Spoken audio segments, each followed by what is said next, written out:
Assalamu alaikum warahmatullahi wabarakatuh. Today I'm gonna present about chapter 17, which is managing personnel communications, direct and database marketing and personnel selling.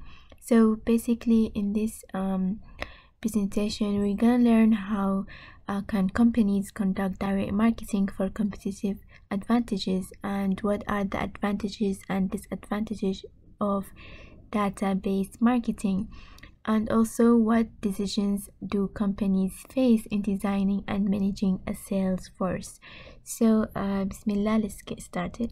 First of all, we're gonna learn about direct marketing. So basically, direct marketing is the use of consumer direct channels to reach and deliver goods or services to customers without using marketing middlemen. So for example, we have like catalog marketing. This is considered also as a direct marketing. So catalog is when the company send out catalogs, usually in print or also as a DVD or even online. Another example is telemarketing. This kind of direct marketing is basically use the telephone to call customers and attract prospects, and also sell to existing customers and provide services by taking orders and answering questions.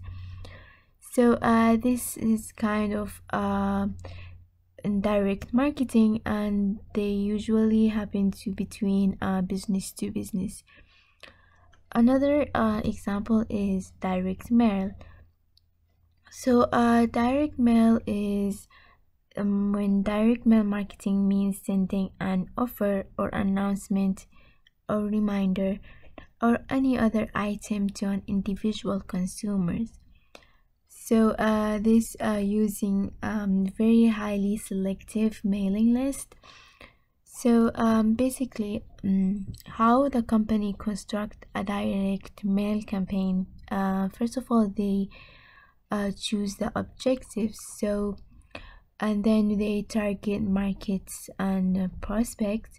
So when marketers they identify prospects on the basis of age or sex or income, education, and also by previous mail order purchases. Another step is by choosing offer elements. So which is the offer strategy, or we all know that offer strategy has 5 elements, which is the product, the offer, the medium, the distribution, and the creative strategy. And next is by testing the elements, and finally by measuring the success of lifetime value. And this is by adding up the planned campaign cost, and the direct marketers can determine the needed break-even response rate. So a specific campaign may fail to break even in the short run, but also can still be profitable in the long run if customers' lifetime value is factored in. And also we have many other direct response marketing, such as newspaper, magazines, radio, and so on. Next, we're moving to customer database and database marketing. So in general, companies they can use a database in 5 ways for their direct marketing. Number 1 is to identify prospects. So the company sorts through the database to identify the best prospects, then contact them by mail or email or even by phone to try to convert them into customers. And also they can use a database to decide which customer can get the offer and which customer should receive a participant. So basically the company can decide which customer should receive particular gift. And next is by to deepen customers loyalty. So companies they can build an interest and enthusiasm by remembering customers' preferences and sending them appropriate gifts, discount coupon, and interesting material. And they can also reactivate customers' purchases by sending them birthday or anniversary cards and holiday shopping reminders or off-season promotions. And finally, they can use the database to avoid serious customer mistakes, and such as making conflicting offers to one customers and not providing proper services to good customers. But on the other hand, we have five main problems that can prevent a firm from effectively using database marketing. Which are some situations that are just not conducive to database marketing. For example, when the product is once in a lifetime purchase, like piano, for example, and also when the customers show little loyalty to a brand, or the unit sale is very small. So basically, in these situations, collecting database may not be worthwhile. Another thing is when building and maintaining a customer databases, it actually requires a large investment, like computer hardware, database software, and analytical programs, and so on. That is really expensive and costly. Another thing is when employees, they may resist becoming customer oriented and using the available information. When the employees, they actually find it far easier to carry on traditional transactions and than to practice collecting databases. Finally, is the fact that not all customers want a relationship with the company, and also the assumptions behind CRM may not always hold true. So their high value customers, they often know their value to a company, and they can leverage it to extract premier services and or discount. So it's really high cost for a firm to serve these kind of customers. So we're moving on to personal selling and the sales force. Basically, there are types of sales representative. One is deliverer. So the deliverer is the salesman whose major task is to delivery. And also the order taker, which is the one who's inside the order, the one who's standing behind the counter and taking the orders. And next is the missionary. So when is the salesman not permitted to take an order, but expected rather to build goodwill or educate an actual potential user. And then you have the technician, which is a salesperson that is very high level of technical knowledge and that can consult a client. Next is demand creator, which is the salesman who relies on creative method for selling. And finally, the solution vendor. So this is the salesperson who expertise in solving a customer's problems. Moving on to the steps that companies should take for getting a very effective selling. First of all is first step is prospecting and qualifying. When the firm generates leads and qualify them by mail or phone, to assess their level of interest and financial capability. And so the purpose is to allow salesperson to use their expensive time doing what they do best, which is selling. Next is pre-approach.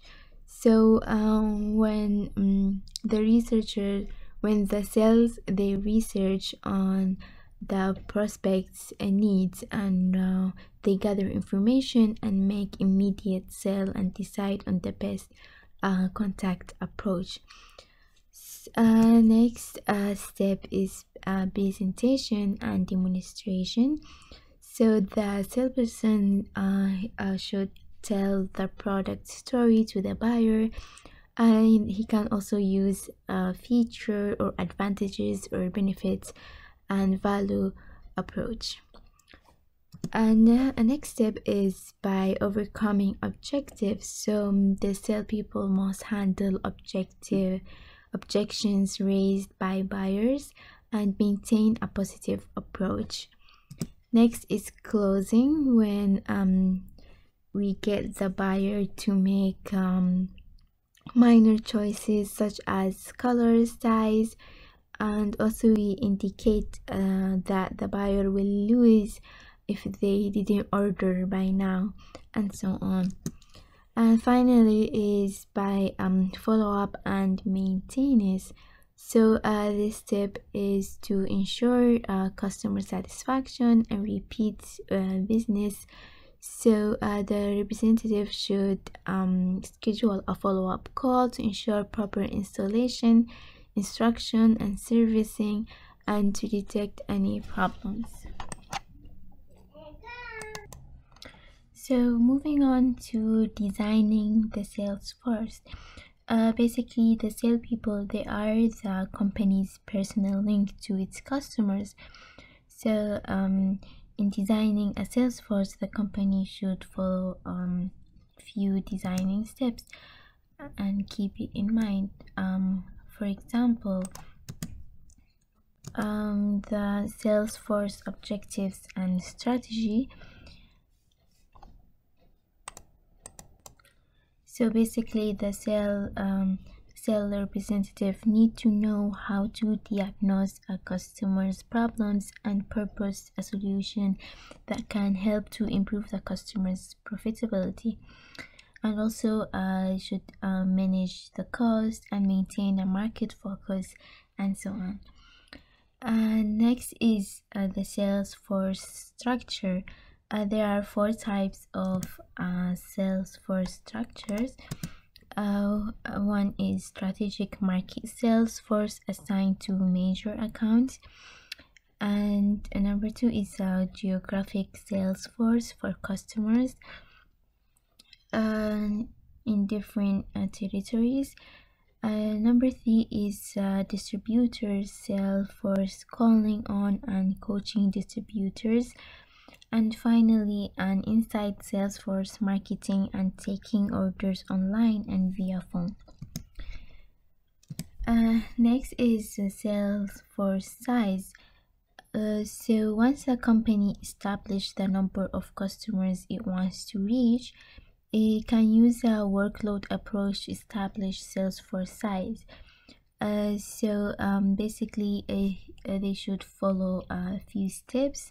One is to group customers into size classes according to annual sales volume, and then establish call frequencies and multiply the number of accounts in each size class by the call frequency, so this to arrive at the total workload in sales call per year, and then to determine the average number of calls a sales representative can make per year, and also divide the total annual calls by the average annual calls made by the sales rep to arrive the number of sales representative needed.